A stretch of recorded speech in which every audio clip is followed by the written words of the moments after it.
After a year on the road, I thought I'd get tired of traveling. The endless clatter of railways, highways, and everything in between. But as my train pulled into the station at Bellariva, I felt every bit as excited as the first day of my journey. A whole year. It felt like a lifetime. The places I'd seen, the people I'd met, of course, the forgotten treasures I'd given a new lease of life along the way. I'm a restorer by trade. Bringing our most beloved possessions back to life is what I love to do. I'd been traveling for months, working my way from one town to the next, fixing everything from family heirlooms to VCRs. Bellariva was my chance to take a break. Unfortunately, that would have to wait until after I'd unpacked.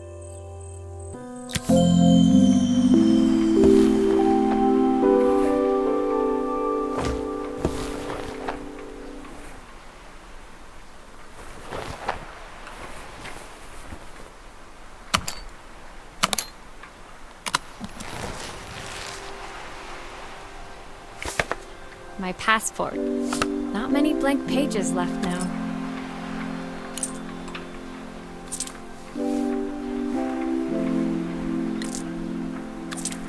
I saw a guitarist wearing these at a show once. Rock and roll repair woman, at your service. The tools of my trade. No hope of restoring things without these. My favorite overalls. These will never go out of style. My parents took this after I made my first repair. Seems like a lifetime ago.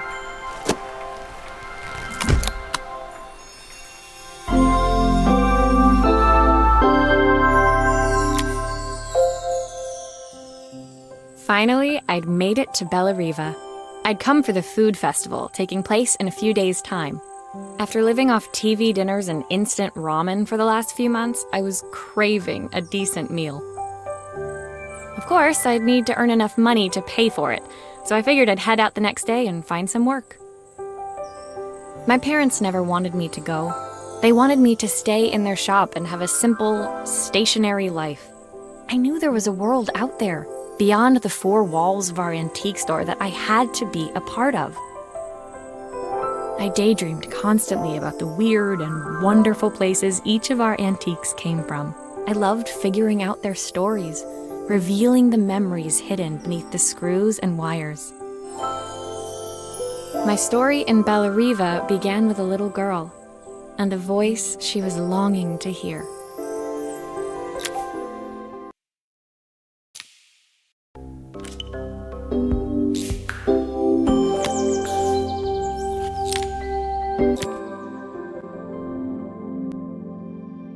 It was my first morning in Bellariva, and I couldn't wait to leave my hotel and explore. It was a quiet town, its streets and alleyways basking peacefully in the hot morning sun. In the main square, meanwhile, preparations were underway for the festival in a few days' time. As I handed out my flyers, I wondered what the people of Bellariva would need me to fix. So far, everything here seemed perfect. I was starting to worry I'd made a mistake when I felt someone tapping me on the back. Hi, I'm Izzy. Do you know how to fix things? It was a little girl, maybe 7 years old, who must have gotten hold of one of my flyers. She rummaged around in her backpack until she hauled out a battered red cassette deck. My tape is broken and I can't make it work anymore. I tried to fix it myself, but there's this metal thing in the way. Can you try?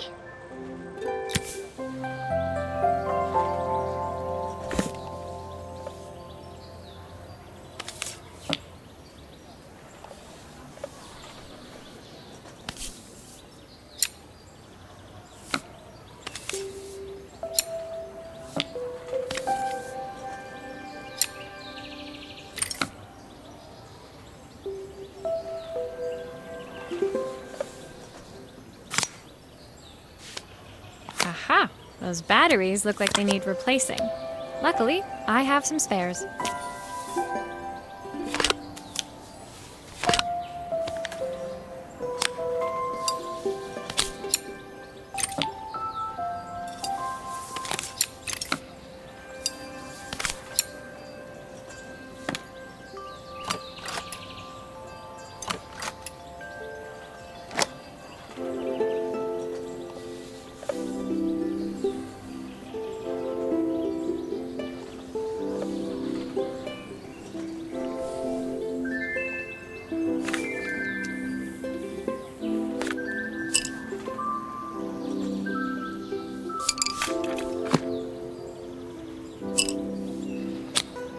Why did you do that?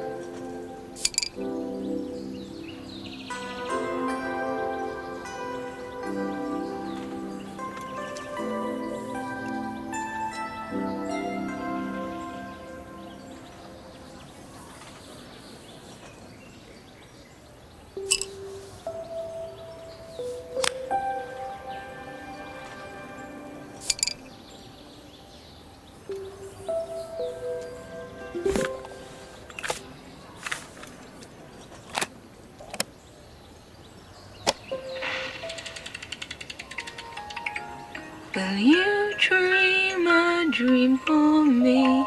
If I sit by your side and hold you so tight, know that I will always love you. When it finished, Izzy picked up the tape deck and tucked it carefully into her backpack. Thanks, Maria. You're the best person at fixing things ever. No problem. Who was that singing? They're very good. It's my mum. She's not here anymore. Izzy trailed off. It was the kind of silence a cassette tape would never be enough to fill. When Izzy's friends called for her, she dug deep into her pockets, looking for something to pay me with. Eventually, she produced a grand total of a stick of gum, 3 mismatched buttons, and a yo-yo. I usually preferred a check, but Izzy looked so serious, I wrote out a full receipt. She seemed like a happy kid, but beneath it all, part of her life had been shattered. A part I wouldn't be able to fix.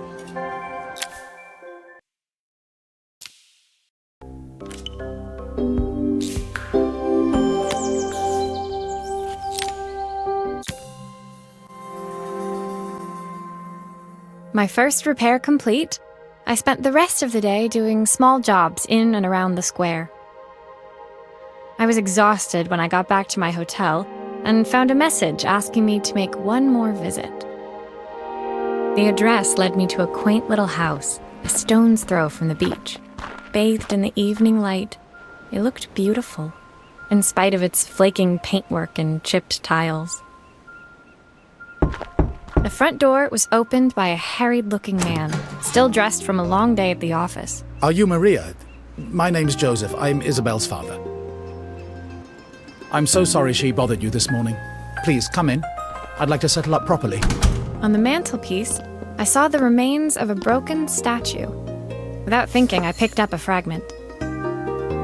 Ah, my father's statue. What's left of it, at least. Yet another way I'd have disappointed him. It survived 100 years in this family. But 5 minutes with Isabel and... Do you think you can salvage it?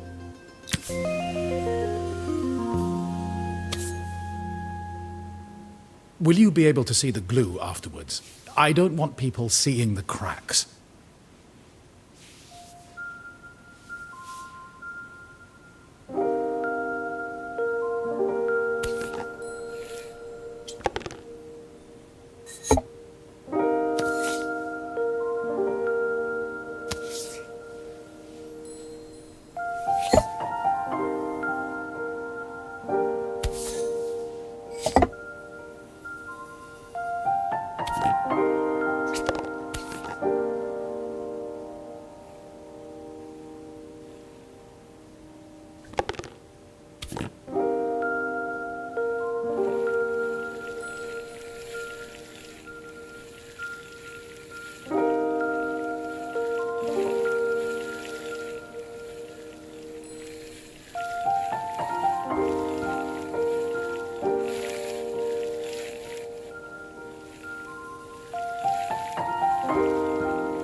Sometimes I think my daughter should come with a warning label.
Is this glue really strong enough to hold everything together?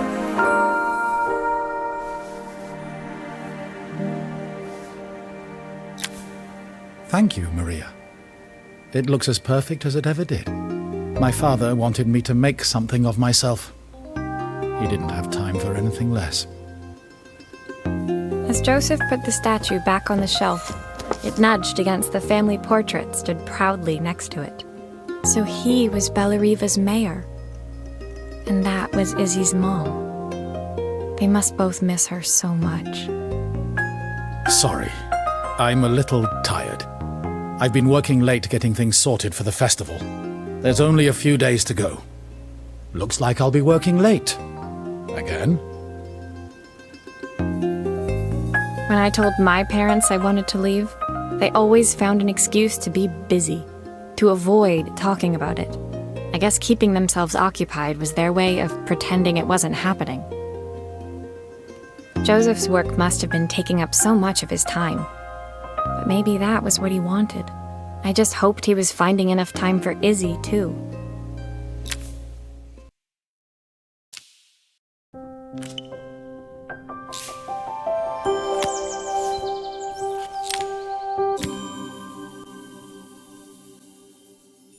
My second day in Bellariva dawned bright and clear, another beautiful sunny morning.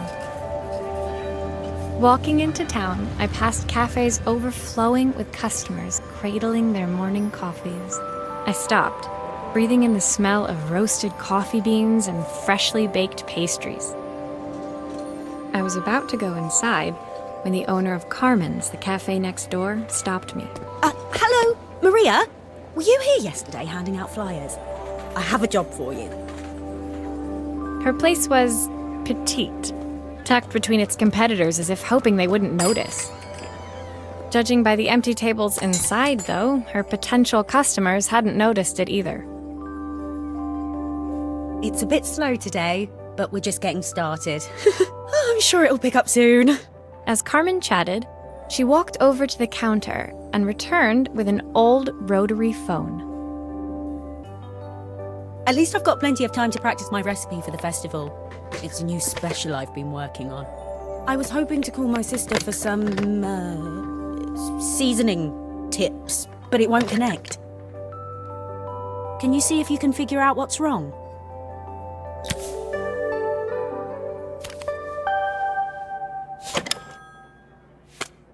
You can fix it, can't you? I can't afford to replace it.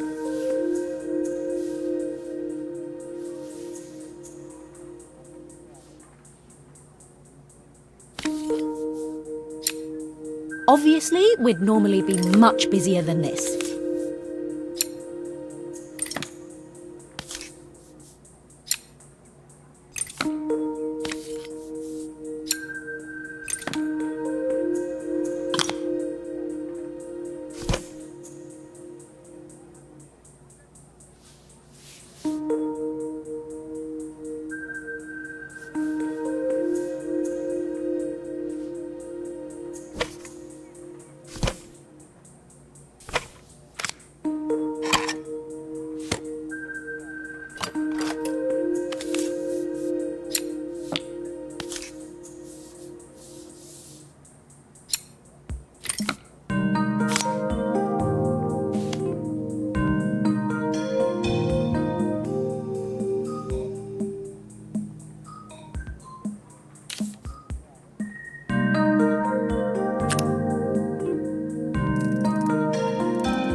Aren't quite right.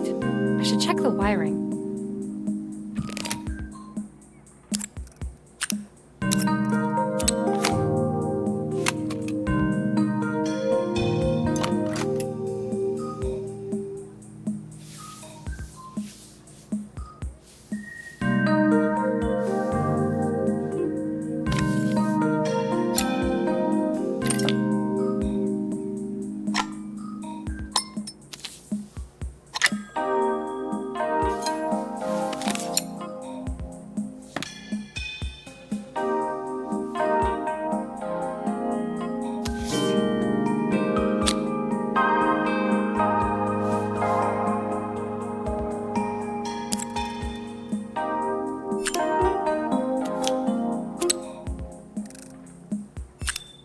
Looks like this new circuit board is all hooked up.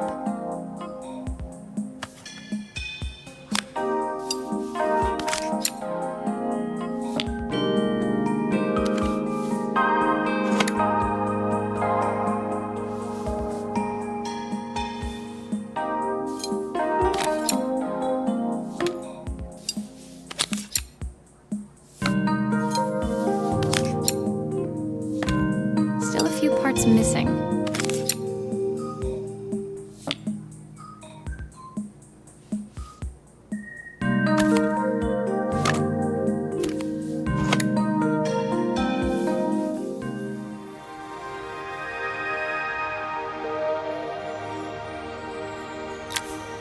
When I handed the phone back to Carmen, she seemed almost reluctant to take it from me. So it's all working now, is it? I don't have to leave it to dry or let it cool down? Nope, it's ready to go. It'll be ringing off the hook in no time. That's if I can pay my phone bill anyway. And the rent and the suppliers. Anyway, take a seat and I'll be right with you. Your coffee's on the house. I sat at one of the empty tables, while at the counter, Carmen had started dialing the phone. Hello! How's my favourite sister doing today? As she talked, Carmen became more and more tense. This didn't seem like a call for some cooking advice. I know I still owe you from last time, but I can't afford to take part in the festival if I don't pay. I could almost feel the eye roll at the other end of the line. You don't need to be here, though. Can't you just put the check in the post? When the call ended, Carmen brought me my coffee, her hands trembling. Sorry about that. My sister's decided to fly in for a visit. Oh God, I have to get ready. Actually, I might have another job for you. Can you come by tomorrow?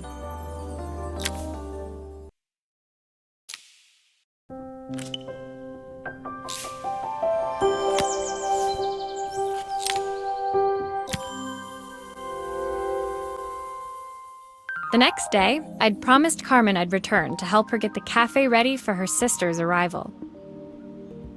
I was about to set out when I received an unexpected call from my hotel's reception desk. Apparently, another guest had asked for me by name.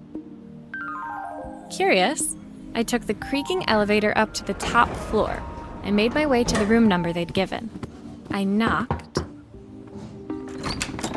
Are you here about the camera? It's about time. The woman in front of me was immaculate. Not a hair out of place or a crease to be seen. My sister tells me you know how to fix things. I'd usually go to an expert, of course, but in this town... So this was Carmen's sister? The two of them couldn't have been more different. Inside her room, I saw a beautiful reflex camera, any professional photographer's dream. The viewfinder is completely dark. I can't see anything through it at all. I assume you can figure out what's wrong?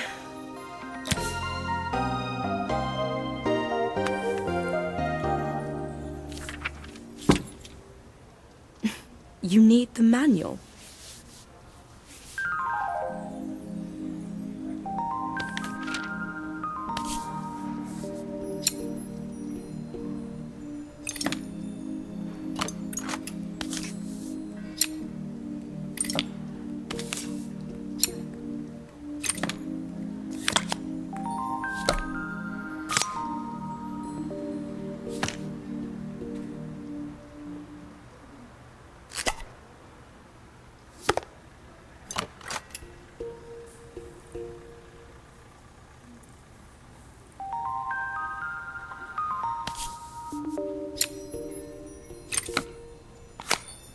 I don't suppose you've fixed anything this valuable before.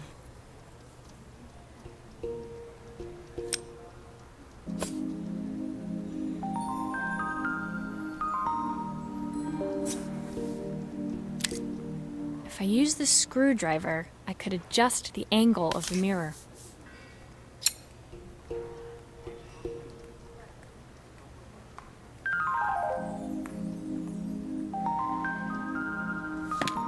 Perfect. Now the viewfinder should be working.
I felt a pang of envy as I handed the camera to Helena. I put my disposable to shame. I picked it up on my first trip to Paris. It's a 1958 limited edition, the first of its kind. It cost me 3 months' salary, but it was worth it. I had no idea what 3 months' salary meant to Helena, but I was pretty sure it was more than I could afford. It was strange, really, that we were even staying in the same hotel. I'd picked this place because it was cheap and cheerful, but surely she could afford somewhere better? She took some test shots, fiddling with the camera settings until she was absolutely satisfied. This work is immaculate. At least there's one person in this town who knows what they're doing. Sending you to me might be the first thing Carmen's actually gotten right. I wondered why Helena had bothered coming if she thought so little of her sister. I hear nothing from her for weeks, and then when she finally does call me, all she wants is money. If she thinks I'm lending her another penny, she'll have to convince me it's not a total waste of time.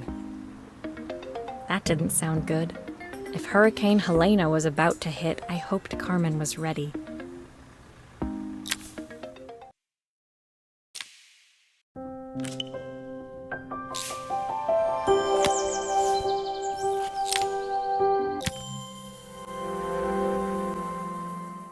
The sun was setting over Bellariva by the time I reached Carmen's cafe. From the outside, it looked as quiet as ever, but inside, I found Carmen cleaning like her life depended on it. Maria! Oh, don't mind all of this. If Helena finds one speck of dust in here, I'll never hear the end of it. Carmen seemed pleased to see me, but I sensed the fidgeting tension beneath each sweep of her mop. Trying to live up to the standards of someone like Helena seemed like an impossible task. I hope you didn't mind fixing the camera for her. She was furious when it broke. I really need this to go well. If she doesn't lend me the money, I don't know how long I can keep this place going. Carmen led me to a back room, where she'd laid out the components of what looked like a neon sign. I had this made when I first opened the cafe, but I'm hopeless with electronics. So there was supposed to be a sign outside. This might explain the lack of customers. I'd like to put it up before Helena gets here. Can you give it a try?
I don't know, it's a bit, flat. Maybe if it flashes, it'll really catch people's eye. Great idea. I think I have a spare part that could do that.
It still needs something else. Maybe we can add one of these.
It works! I'll screw everything together again and you'll be set.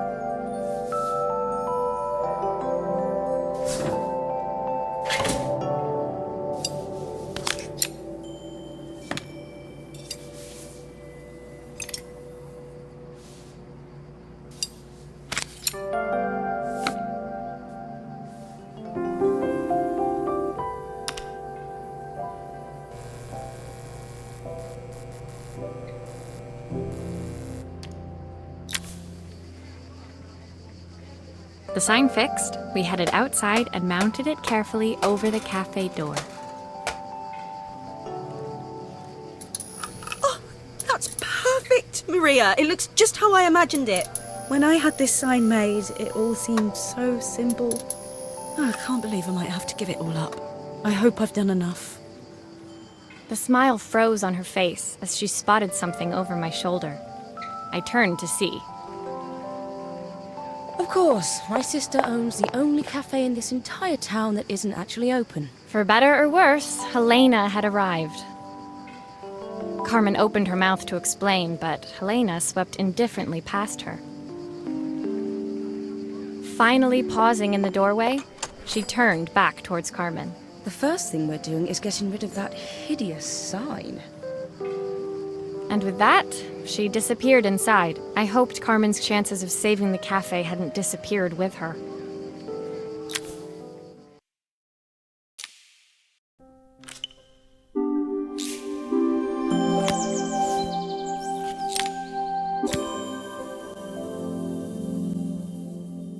It was the day before the festival, and the whole town was busy getting ready. I had more work than I knew what to do with. When Joseph called with another job, I was craving the cool quiet of his and Izzy's seafront house. I'd barely reached their front door when I heard someone calling me. Psst, Maria, I need your help. Quickly, it's top secret. It was Izzy, peeking out from the side of the house. She beckoned for me to follow her. She led me through to a beautiful, unruly garden overflowing with flowers of every color. Nestled among them was a playhouse, its doorway almost completely obscured by a towering rose bush. You have to squeeze past it and breathe in real small, like this. Izzy took in a big gulp of air and crawled through the gap and into the playhouse. I hadn't planned on crawling in the dirt today, but the life of a repairwoman never did run smooth. On the table inside, there was an electronic toy. Not exactly the usual stock in my parents' antique shop. I had an accident. I didn't do it on purpose or anything, but it won't turn on anymore. Can you fix it for me?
Do grown-ups play games as well?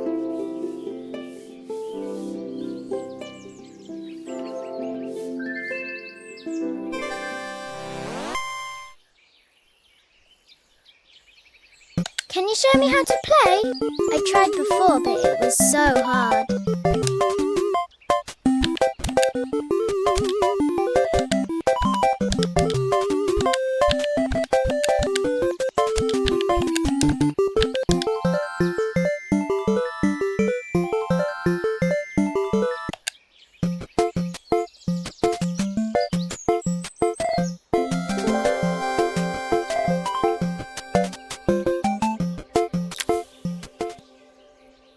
Her toy fixed, I watched Izzy retreat into its screen, taking refuge in a 3-inch world of her own. Well, I'd better head inside. Your dad is waiting for me. Please don't tell him about the game. He'll think I broke it on purpose. Why would he think that? Because, well, I kind of dropped it really hard at the wall. Izzy looked down, scuffing her shoes on the worn floor of the playhouse. My dad said I have to go to this stupid festival tomorrow and put on a stupid dress, and I don't want to. All he cares about is working. He never wants to see me unless it's for his job. I'm not going. He can't make me. With that, Izzy dove back through the rosebush and disappeared into the wilds of the garden. She was so young. She couldn't be expected to see that her dad was struggling too. It made me think, had I really tried hard enough to understand my parents' point of view? I was so focused on the adventures ahead of me. Maybe I didn't care enough about leaving them behind.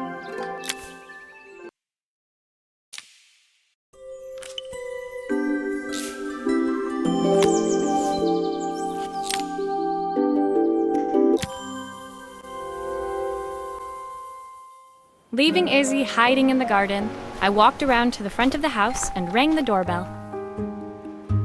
It was only then I noticed my favorite overalls covered in grass stains. I scrubbed desperately, but it was too late. Maria, what are you doing? What happened to your clothes? I was, repairing a lawnmower. How unusual. Well, do come in. The job I've got for you is a little more delicate. Totally embarrassed, I walked into an orderly room filled with papers and ledgers. So this was his office. You must be so busy getting ready for the festival. Are you looking forward to it?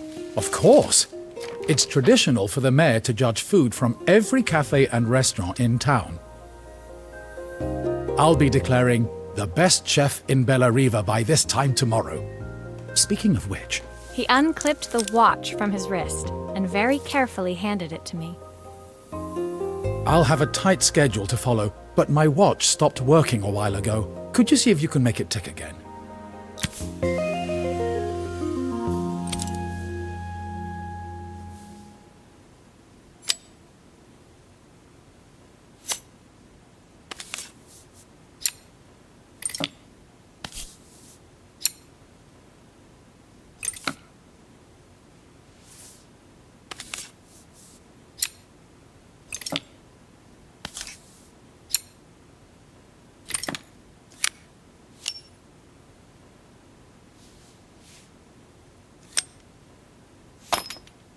The main plate has completely cracked. I'll need to replace it. The cogs look good, though. If I'm careful, I can reuse those.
Are you sure it will all fit back together?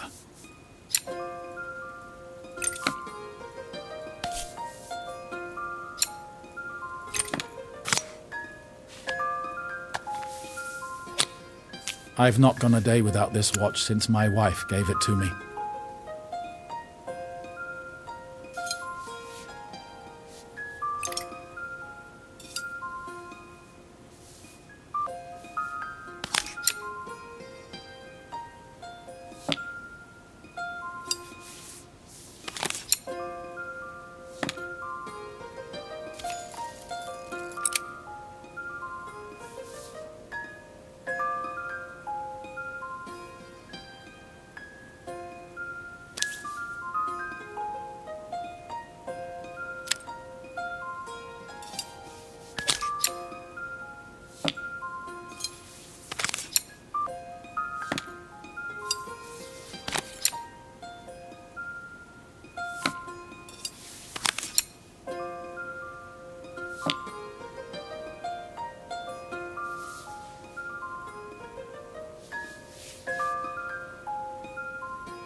As I handed the watch back to Joseph, my fingers traced over the engraving on the back. I hoped fixing this was one small way I could help him move forward.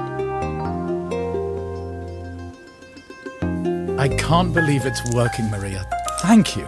My wife was a brilliant woman. Feeling this ticking on my wrist, it makes me feel like she's still here. Watches measure minutes and hours like they're infinite. I didn't know we had so little time. Even with Isabel, I barely see her. And when I do, she acts like she hates me. Just then, the phone rang. Even when he was at home, his work was never done. Sorry, Maria. I have to take this. I'll see you at the festival tomorrow.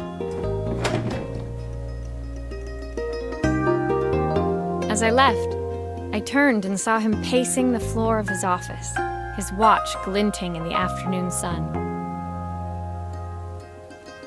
I hoped its quiet ticking would at least bring him some peace during the busy days to come.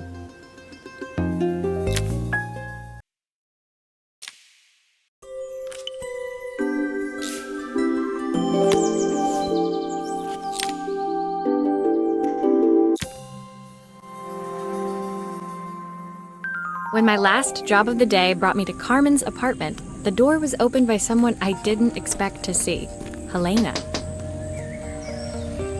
Sorry for inflicting this mess on you. Carmen's never seen a knick-knack she doesn't want to buy, apparently. Carmen's apartment was a little chaotic, but totally charming. It was easy to imagine her living in a place like this. It definitely wasn't Helena's style. She seemed more upmarket than flea market. I wondered why she was even here. We're having a clear-out, or at least I am. Carmen's not helping, as usual. There's a market at the festival tomorrow. I'm selling some of these things to make her some money. She says she has nothing when there's all this stuff right under her nose. Helena stepped delicately past the items on the floor and reached down to pick up one from the pile. Look at this slide projector.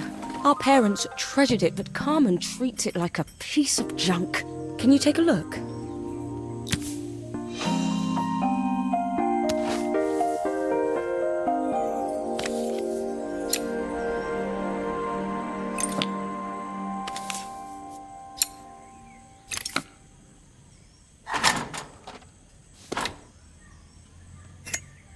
That light bulb is completely smashed.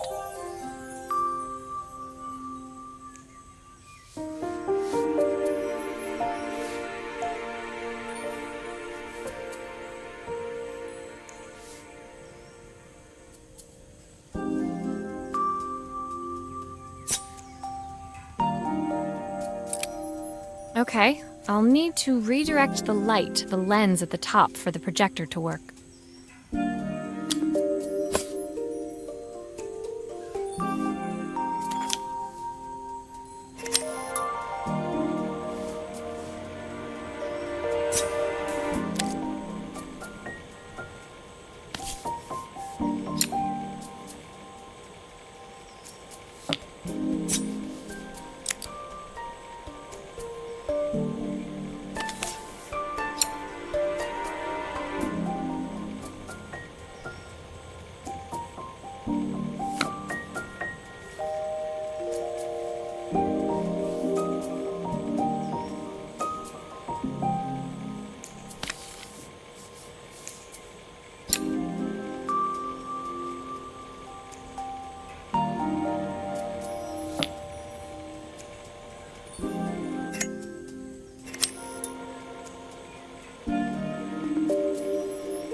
Oh, typical. Carmen's even managed to get a slide stuck in here.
I was so excited when I moved to the city.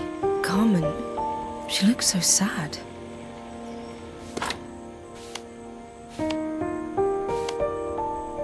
Here's the clicker you'll need to attach.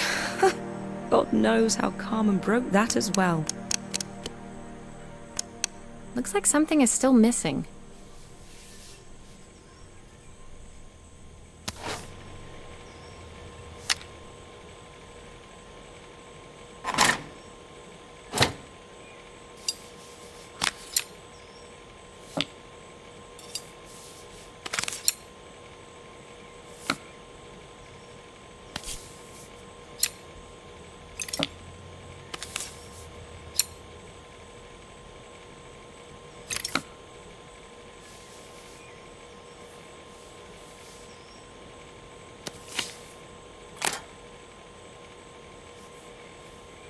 Looks like there's still a screw missing.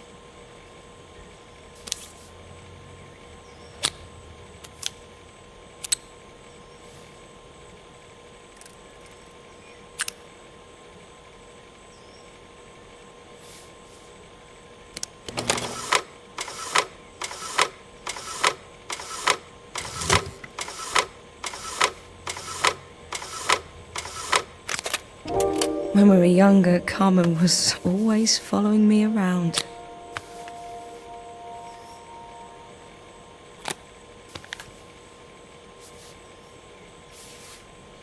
Those screws still need to be put back.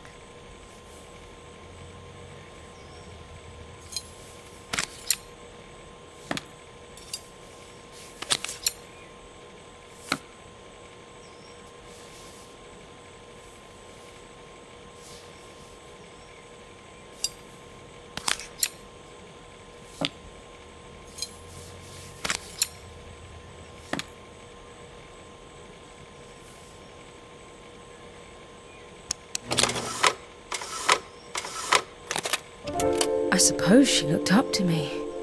A cool older sister.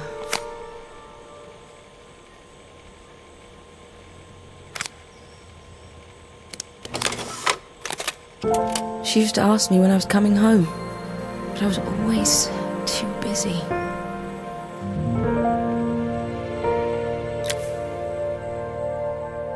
Helena was transfixed, staring at the two young sisters the projector had brought glaringly into focus.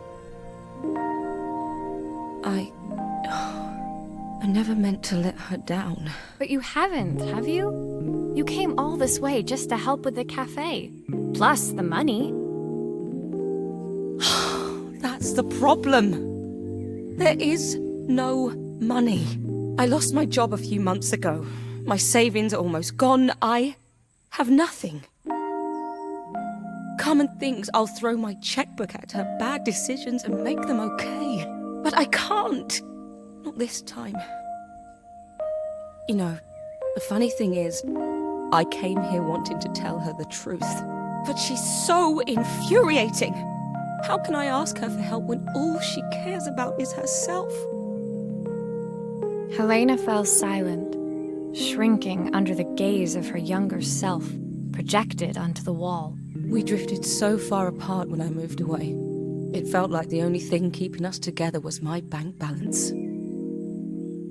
I know I have to tell her the truth. It isn't fair. But I already lost everything else. What if I lose her too?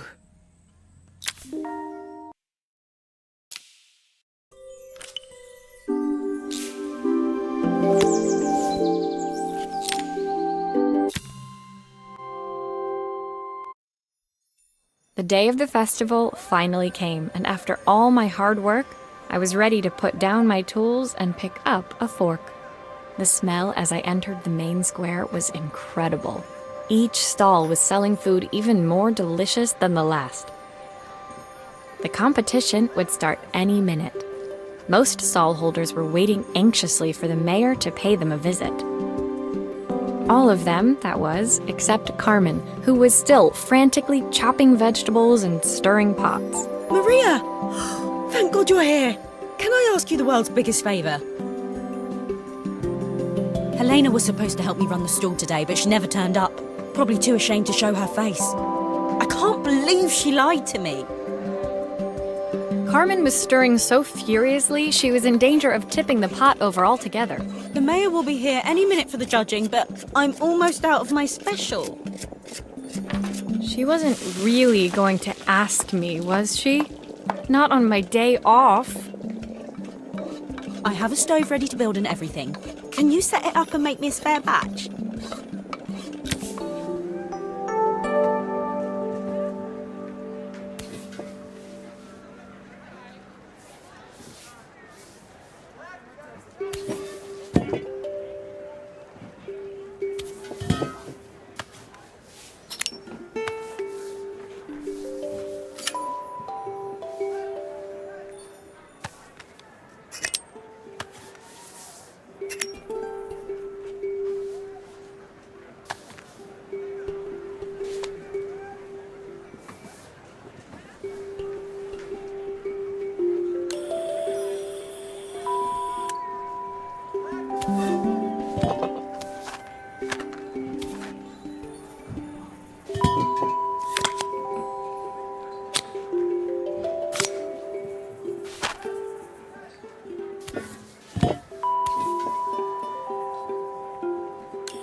I think that pot is really boiling now. Smells great if I say so myself. Here are the ingredients that Carmen's given me.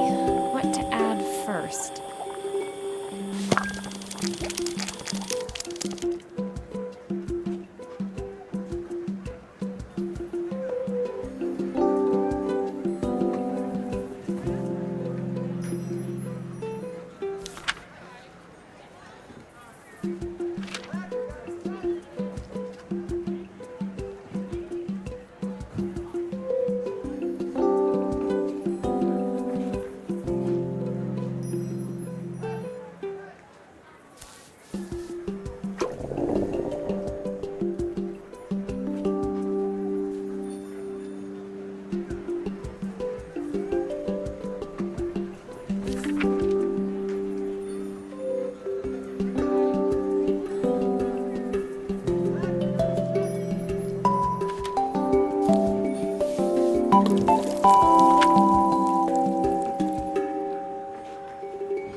That looks good. I'll scoop a spoonful when I'm ready to serve.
Oh, her recipe is a bit smudged.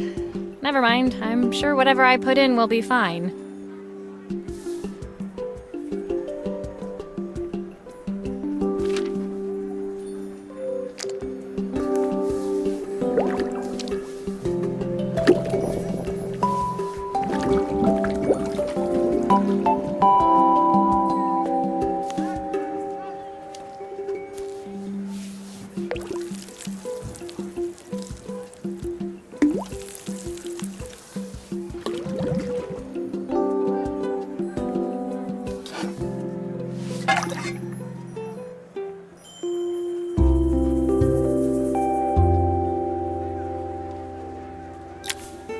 My part done, Carmen took over and added the finishing touches. It was just in time, and a moment later, Joseph arrived with Izzy in tow. Carmen anxiously handed them both a serving. That was so tasty. Can I have some more, please? Well, you've certainly earned yourself a loyal customer in my daughter. We have a few more meals to taste, but so far you are one of the best. Good luck. Joseph and Izzy looked so happy together. Maybe the festival was doing them some good after all. Carmen, on the other hand, seemed annoyed. But why, when it had all gone so well? I wish Helena was here to see this. She's so convinced I'll never succeed at anything. She wants what's best for you. She's just not very tactful about it. Yes, I know. Even when I was a kid, she pushed me when no one else did. I just wish she hadn't lied to me. But then, I've asked so much of her over the years. I never stopped to think how much she actually had to give.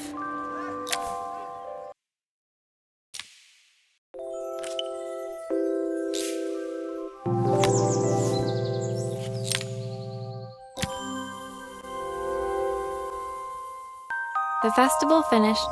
I only had one day left before I had to catch my train and leave Bella Riva behind. I couldn't go without saying goodbye to Carmen. So, that evening, I made my way to the cafe. It was unrecognizable. She'd done it. Best food in Bella Riva. Half the town was outside waiting to see what the fuss was about. Maria! My favorite sous chef! Come on through! It was Carmen, acting every inch the successful cafe owner she deserved to be. Even Helena was there, serving the coffees. This was the last place I expected to see her after yesterday's drama.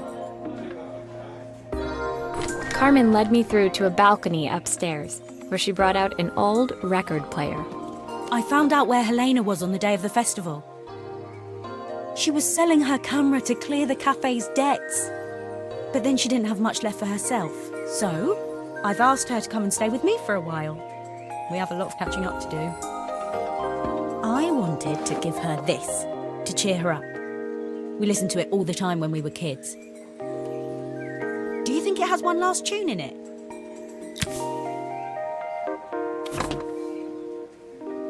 Okay, let's see what happens when we turn this on. The speaker isn't connected properly. I should check the wiring. The speaker isn't connected properly. I should check the wiring.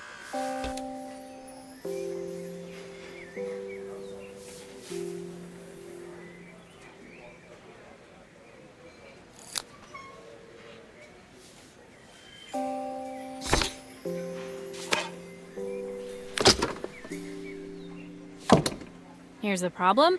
This wiring isn't connected properly.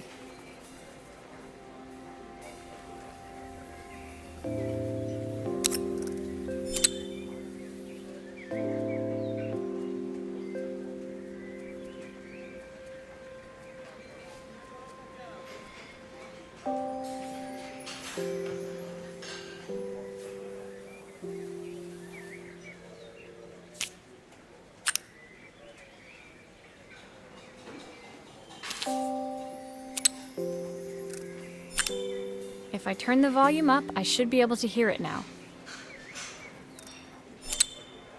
I think that should do it. This record should play beautifully.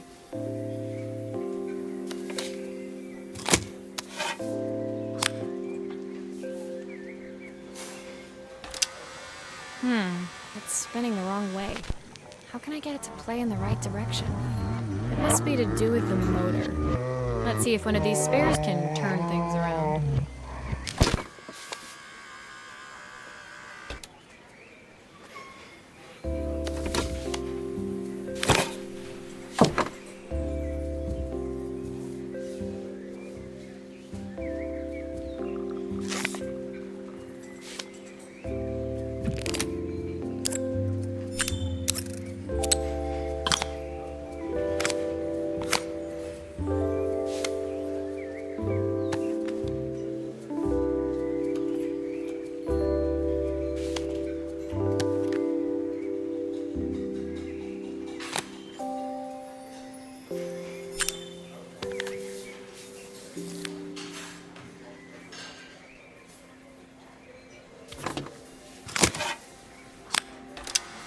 Well, it's playing in the right direction. I should check it's turning at the correct speed.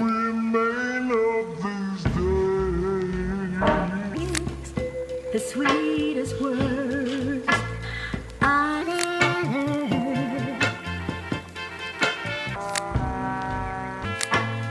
What will remain of the smiles, the ones that stole my heart that day?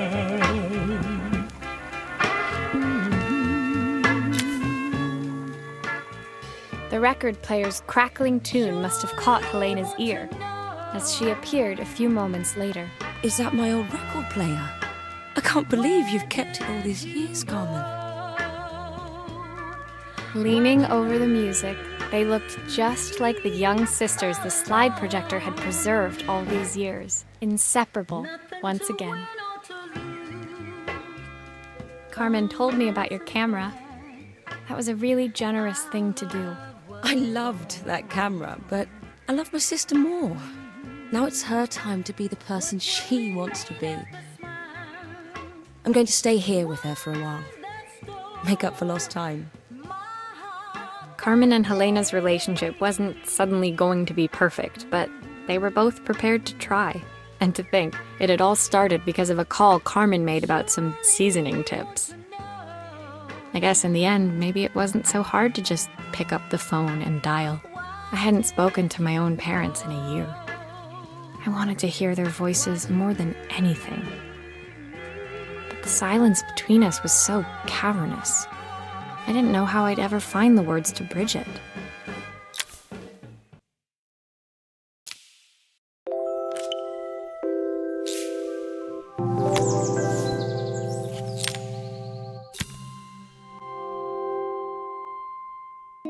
My final morning in Bella Riva, I received one last call out to Joseph and Izzy's house. I knew I had to pack, but I figured I could squeeze in one final job before I had to leave. When I arrived, I found Joseph tidying up his wilderness of a garden. The playhouse was already cleared. Inside, I could see Izzy happily testing out her screw-driving skills on the back of her cassette deck. You've made quite the impression. Izzy, tells me she's going to be a repairwoman like Maria. I'm sure she could be anything she wanted if she put her mind to it. She could. She's a brilliant child. Spending the day with her at the festival, I haven't had so much fun in ages. I wanted to give her something before she starts to forget. Inside, the house was transformed, flooded with light and the sounds of the garden. It felt alive again. This would be my last repair in Bella Riva, but it felt like it was the house that had really been restored. It's a music box. It used to play beautifully, but now when I wind it up, nothing happens. I'd love for Izzy to hear it sing again. Can you help?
Maria, could you add this family picture of us?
This mechanism is completely broken. I'll need to take it all apart before I can fix it.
Perfect. The mechanism is good as new.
think that's everything back together again. I should play it to make sure. My wife used to sing this song to Izzy each night before bed, but I always worked too late to join them. Will you dream a dream for me if I sit by your side and hold you so tight? Know that I will always... I've missed so much already. I want to be the father my wife wanted me to be. I've ended up so much like my own father, working all the time. Izzy needs me more than that, especially now it's just the two of us. My daughter comes first. Well, until she gets bored of her stuffy old dad anyway. I'll never ever get bored of you, Dad.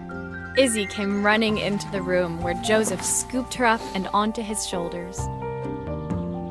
She gazed at the music box, her eyes shining. I'd never seen her look so happy. Thank you, Maria, for everything. The things you fixed for me. I'm so glad to have them back. Joseph was a good father, and I could tell he was determined to be an even better one. When it came down to it, that was all any of us wanted. A second chance to make something right. My time in Bellariva was almost over, but before I left, I knew there was something of my own I needed to fix.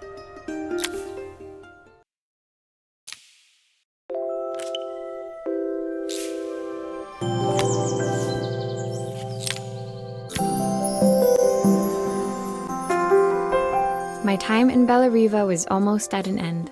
Another chapter finished in a story whose ending I hadn't felt ready to write. The people I'd met, the items I'd restored, they'd taught me so much about what was really important. Pulling out my suitcase from beneath the bed, I remembered the day I stole it from my parents' shop, the day I left. Afterwards, I was too ashamed to call them, to apologize. It was as I packed. I knew that it was up to me to find a way to lighten the load.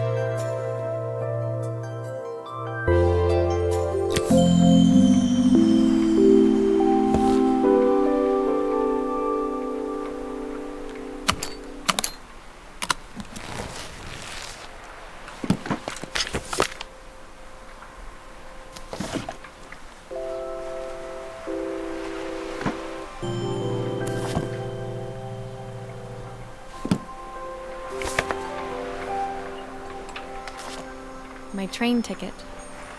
I can't believe it's time to leave Bellariva behind. Joseph's idea of light reading for the train. It does look thorough. Helena gave me these designer shirts. Not sure I'll pull them off as well as she does.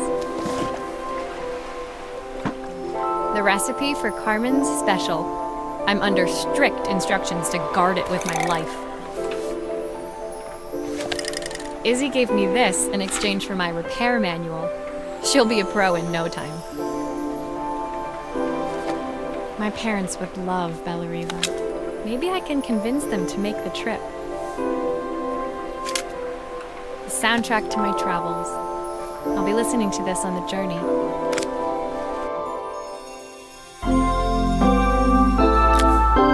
My suitcase was full, but it was my heart that felt heavy as I made my way to the station. I was sorry to be leaving Bellariva behind, but I hoped that in my own small way I'd made a difference. Helena and Carmen's reunion was possible because they'd learned to overcome their differences. Joseph had realized he shouldn't let his grief or his work get in the way of his relationship with Izzy. They'd each learned to see things from someone else's perspective. Maybe it was time I saw things through my parents' eyes. I knew it would be easier to jump on the next train, put even more distance between us, but I finally felt ready to talk to them. I just didn't know if they would feel the same. Did I even remember their number? I wasn't sure until I reached for the phone and it all came flooding back.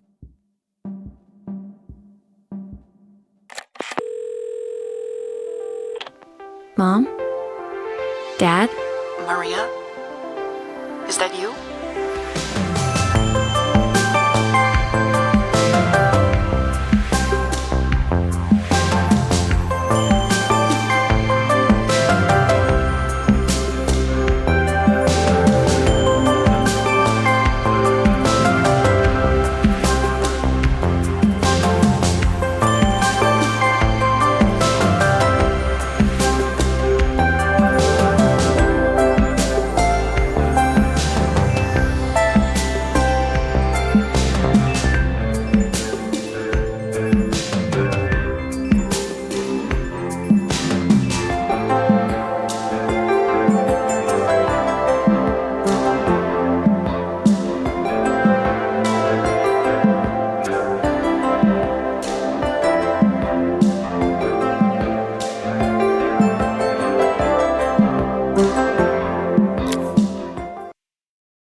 Dear Maria, Carmen here. Sorry I haven't written. The cafe's been absolutely manic since you left.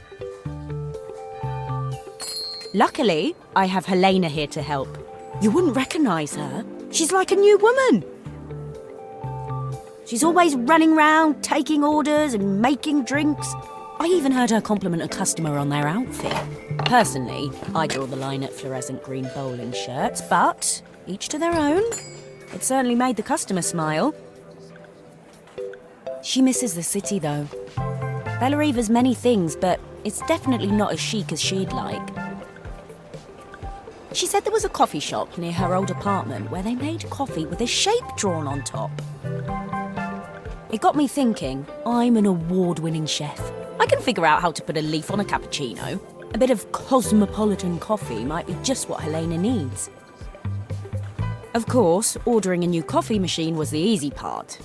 I wish you could have seen the mess I got into trying to put the thing together.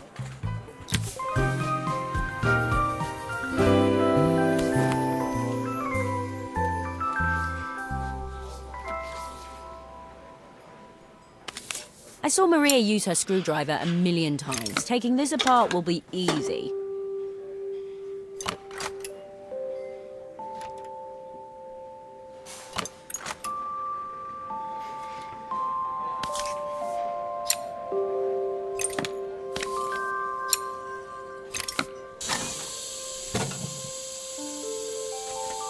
These pipes look pretty simple.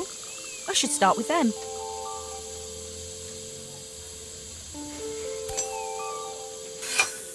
How can there be so much steam? Ugh, I'm getting soaked!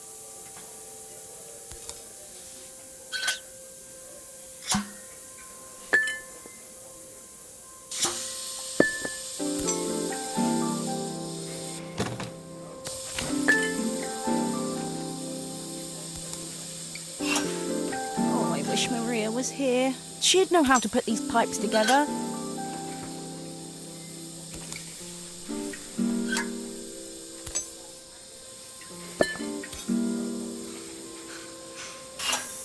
That steam doesn't look good. There must be something wrong with the pipes.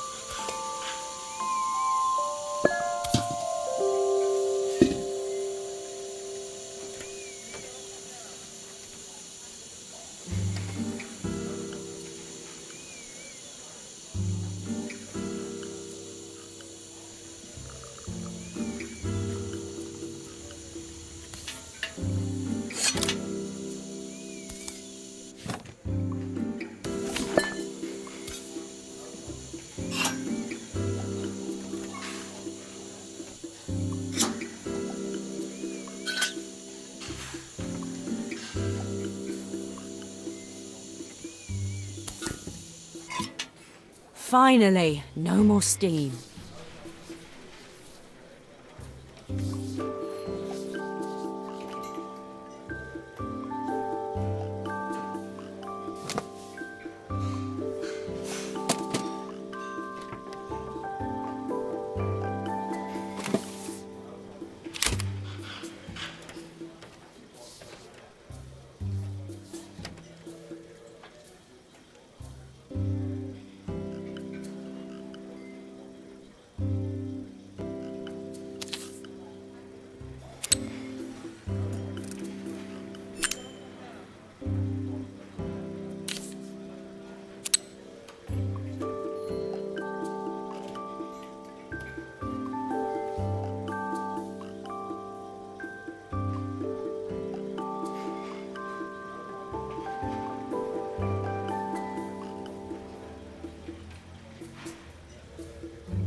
It doesn't seem to work unless the circuit lights are all green.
Finally, no more steam.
I think that's everything. Better test the buttons, just to make sure.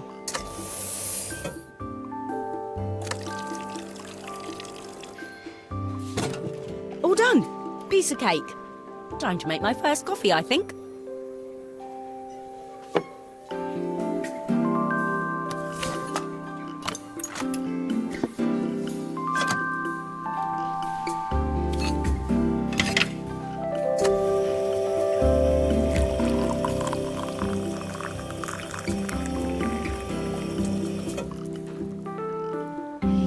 Smells delicious. Now to make it look magical.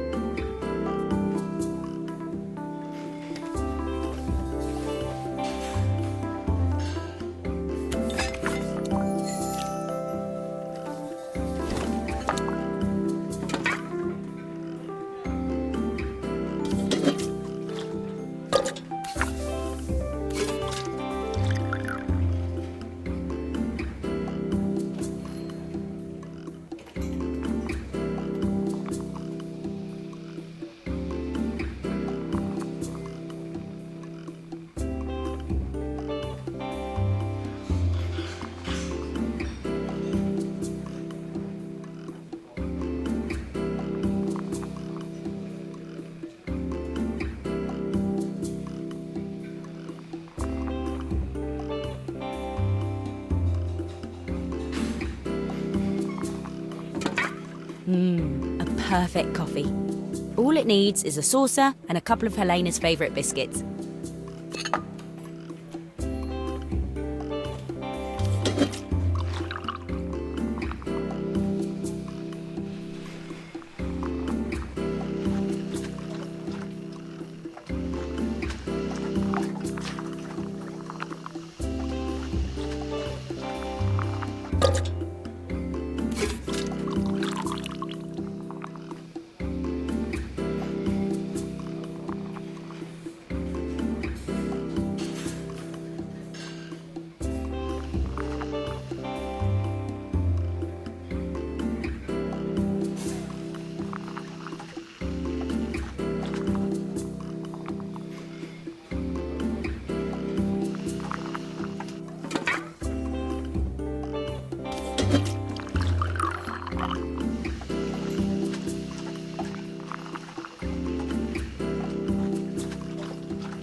I was feeling more has-been than coffee queen by the time I'd made a drink fit for human consumption.